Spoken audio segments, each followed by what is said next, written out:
Welcome in, everybody.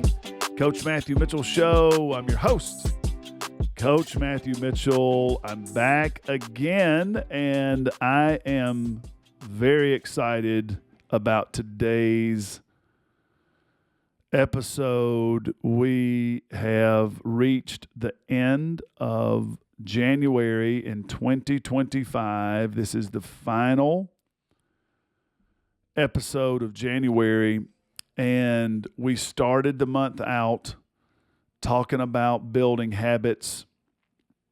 If you are just listening for the first time, this is going to be a great episode for you, but I would also encourage you to go back and listen to that January 1 episode. Listen to all the episodes, in fact.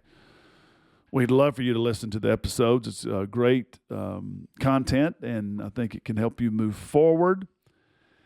But we're at the end, and we started with a 20-day habit builder where we wanted to build some good, strong habits that would move us forward.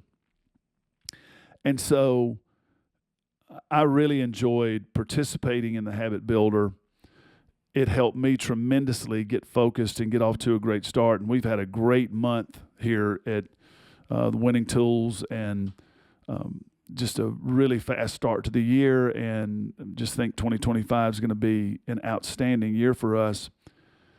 But as I'm looking back on the month, I really wanted to share this message with you today because it is so key to us as we try to march forward in our life, in our business, in our relationships. And 2025, we still have 11 months left. And so we want to either capitalize on the momentum that the habits have helped us build, or we want to create some momentum by starting to build some really strong habits. So it's never too late to start the 20-day habit builder, and you can find all the information in the show notes here of our podcast. And also you can go to coachmatthewmitchell.com and you can get a free resource that can really guide you through a 20-day habit builder that's really positive and powerful. But today I want to talk about one of the very important qualities that we talk about when we teach the Winning Tools. So the Winning Tools: honesty, hard work, and discipline. And included in all of those, we teach you how to bring those alive in your life.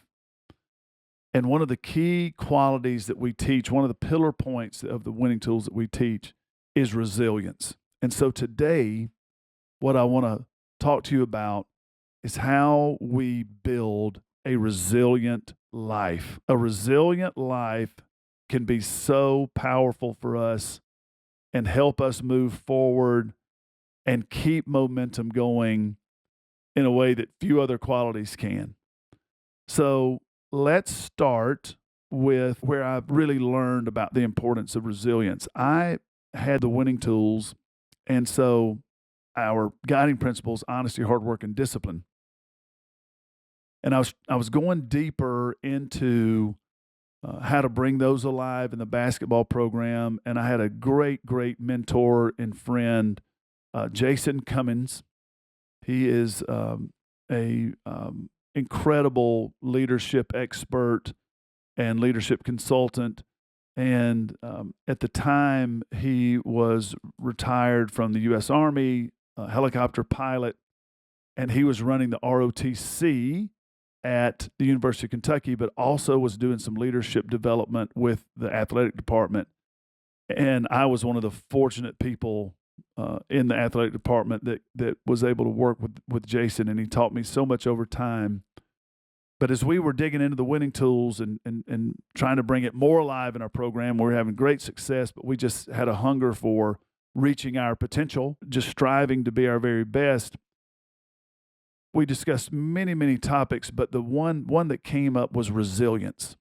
And resilience became something that was so important to us. The definition that I came up with on resilience is maybe a bit different than what the definition you have formed in your mind right now. So many people talk about resilience from the aspect of someone bouncing back from a challenge, someone overcoming a challenge, someone having incredible difficulty and being able to come back from that and move forward, getting knocked down, getting back up, uh, handling challenge after challenge, and they just keep going forward. And that is definitely part of resilience, and it's an important part of resilience. But what I found to be so important as I was coaching a very successful organization, which was our basketball team, and we had risen into the upper echelon of college, women's college basketball and college athletics, and we were considered among the best and looked at in that way. Another part of resilience that many people don't talk about is being able to handle success. And so I've got a very, very simple definition about resilience. And our definition of resilience is simply this: to hold form. The ability to hold form is what resilience is all about, because that includes not only all of those challenges that we have and all those difficulties we go through, but it also includes the tremendous successes that we have and the triumphs of life that we go through.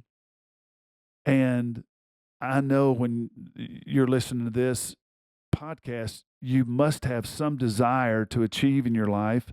And you most definitely, I would say, have achieved and have had moments or periods or a career long full of success.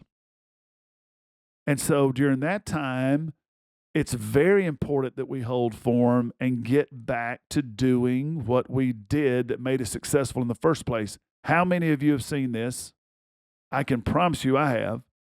You have a great success, or you notice someone that's had a great success, or you see someone in the public eye that's had great success, and a team, an athletic team, has great success one year, and then the next year they don't. Or they win a huge game, and then the next game they don't. I mean, these examples are so plentiful. They're over and over. They're everywhere if you'll just take a look. And so what I found to be much more difficult than bouncing back from a tough defeat as a basketball coach, because when you got beat, everybody could see that, and it was much easier to get everyone to understand, hey, here are the corrections. This is what we need to do to make certain that we change this result from a loss to a win. That was very evident on everyone's mind. What I found to be more difficult was you are winning. You've got a 3-game winning streak, 4-game, 5-game, 10-game winning streak. How do you keep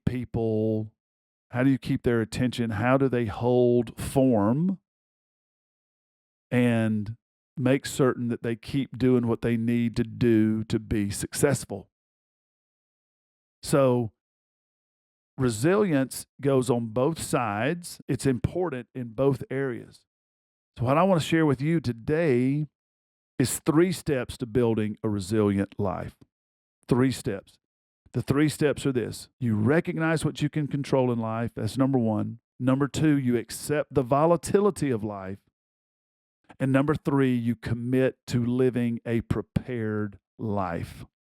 Those are the 3 steps to building a resilient life. Let's dig into those. Number 1, recognize what you can control in life.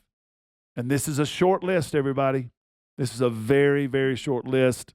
This will not take us long to get through this first step of building a resilient life. Recognize what you can control in your life.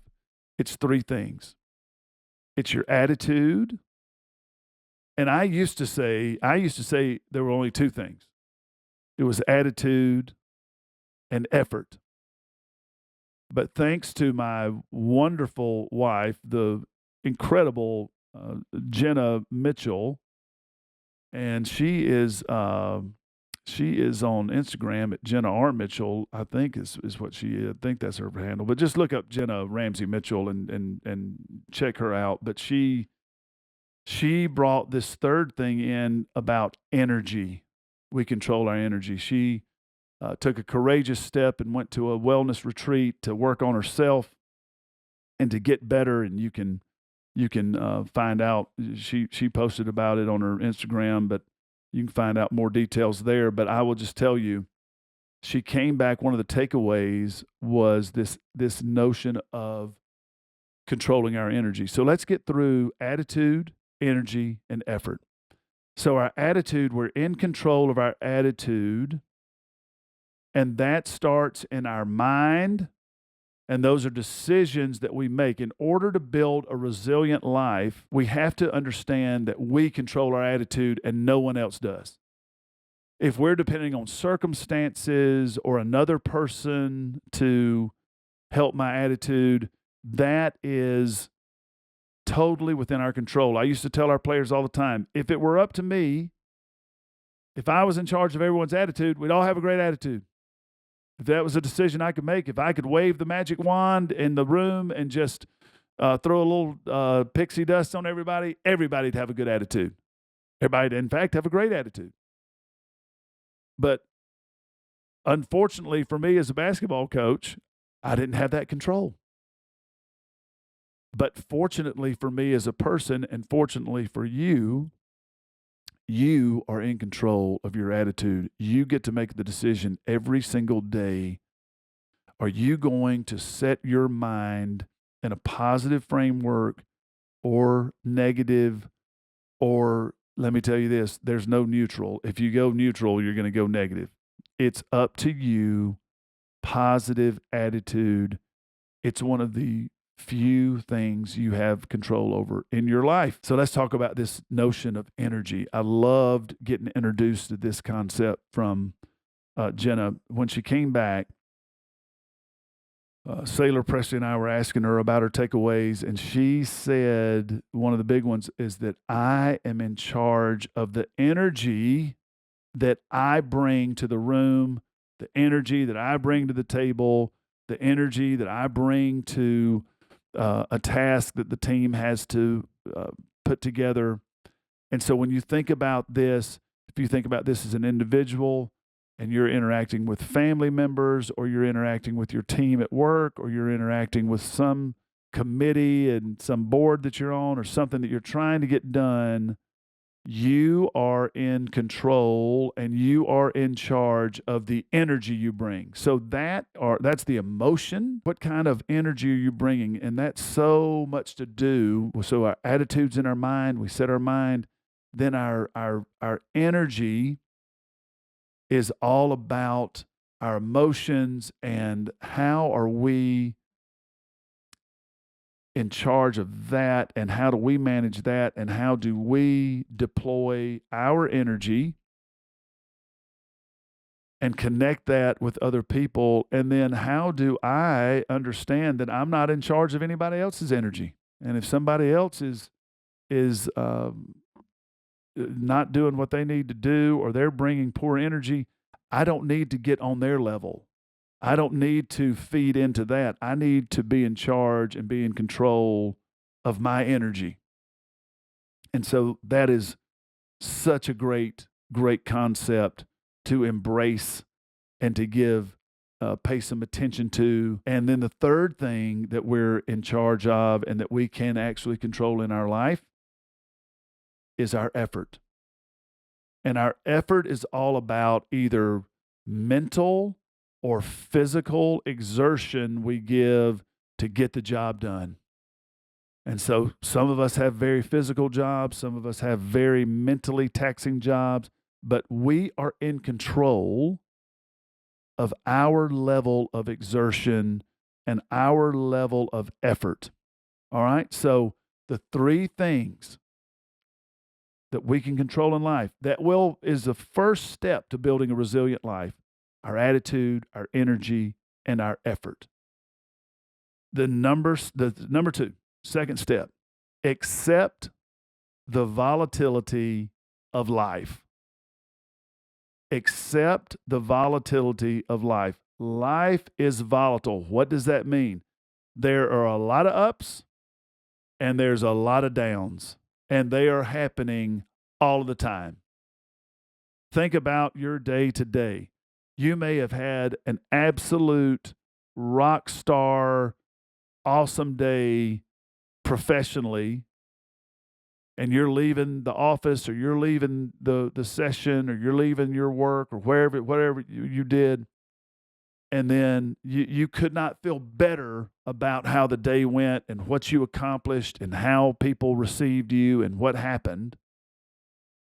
And you get in the car, and the first thing you get hit with is a friend of yours is found out that their parents are ill. It's your best friend, and their parents are ill, and they are in total distress. And this is a time that is not going to be a real happy time that you're going to try to be there for your friend, but it's a difficult transition to make from the great professional accomplishment you had that day to a personal difficulty that you're going through. How often does that happen? Happens all the time. How often does it happen where you think everything's in order, everything's going along as planned, and then all of a sudden it seems like the roof falls in on you? It's just the volatility of life. And when I accept that, I am building resilience. So this often happens to me when I try to get too much done. And so where you're listening from us, we're recording in the world headquarters in Lexington, Kentucky of the Winning Tools world headquarters in the studio. And the traffic around here it does not flow real freely. And so I oftentimes try to get too much done, and then I get in the car, and then I don't give myself enough time to get home before, the traffic's bad, or I haven't planned well enough, or I'm trying to make an appointment, or whatever it may be, and then I am all upset about the traffic. And I am upset about, somebody's had a wreck, or somebody's not driving great, or whatever it may be. And I let that turn into negative emotions, and I'm frustrated, and I'm honking the horn, or whatever that may be, when if I accept the volatility of life, I can make some adjustments, and I can try to move forward. And that takes us to the third step of commit to living a prepared life. Number 3, commit to living a prepared life is so important because it speaks to what I was just saying there. If I understand, if I go the first step of recognizing what I can control, and then I accept the volatility of life, that it is not going to be a straight shot to the end. It's going to be a winding road, and we're going to get up on the top of the mountain every now and then, and we're going to be able to see what's going on up there, and we're going to have to go back down into the valley and learn some lessons. And you understand what I'm saying, that life is very volatile. That third step, commit to living a prepared life, helps us build a resilient life. And so in Ready to Win, my latest book, Ready to Win, How Great Leaders Succeed Through Preparation, we talk about 5 levels of preparation. And so the first 2 are ones that we don't even need to go over, because if you're listening to this podcast, you are on your way to building a resilient life because you're trying to get some knowledge and you're trying to get better and better. And so if you are in the casual or cursory level of preparation, you're not going to be there long if you're listening to this, because you're moving. And the third level is compliant. And you can read all this in the book, and it goes in depth on where these levels are. But that middle level of compliant, where we just do just enough to get by and we just do what's required, I want you to get to that fourth level and live there and strive to get to that fifth level. So the fourth level of preparation is committed. And that highest level of preparation, who I've been around a few people and I still am striving to get there, and that's constant preparation. But where we want to live and where we can make a decision to live is in that committed level of preparation. And so when you commit to living a prepared life, you are going to build resilience. That is going to be the final step in building resilience. Because those first two steps are just decisions that we're going to make. And then this third step, committing to living a prepared life, really helps me put into action and get access to all the things that are necessary to have a resilient life. And so what is resilience? We want to hold form. If we have the greatest quarter of our life and our business, we want to recognize it and we want to celebrate it and we want to be so thrilled that it happened, and we want to make sure that our people know that it's great. But we want to quickly go back to the form of what got us there, what is necessary for us to sustain our success and keep going. And that is resilience. If we've had the worst quarter of our life and we have struggled and we are not making much progress, we have to hold form. We have to get back to the things that we know make us successful and get committed to that. And that is resilience. So on both sides, we just want to be able to get to our best version of who we are and what we can accomplish, and tap into our skills and tap into our experience and strive for sustained success. And so the better prepared that I am and the more committed I am to preparation, that is going to help me be resilient. So as we are exiting the first month, and then we have 11 months ahead of us of, like we say in step 2 here of building a resilient life, 11 months of volatility await. Trust me. There's going to be a lot of great things here in 2025. There's going to be some bumps along the road. We want to be resilient. We want to be able to show up and perform at our highest level, no matter whether we're coming off a huge win or a huge defeat or somewhere in between. And so resilience will help us do that. We want to have a resilient life, and that's something that I'm striving for every day. And I'm telling you, if you'll use these 3 steps, it's going to help you build a resilient life. We'd love to get involved with you in some form, some fashion in 2025. The book, Ready to Win, How Great Leaders Succeed Through Preparation, is anywhere at all that you buy books. Pick up a copy of that. It's a USA Today bestseller and getting great reviews. It's doing a lot of good out there for people who want to become world-class in their preparation. Also, CoachMatthewMitchell.com. Book a call with me. We have coaching going on this year. We're having so much fun and connecting with people in our Ready to Win workshops.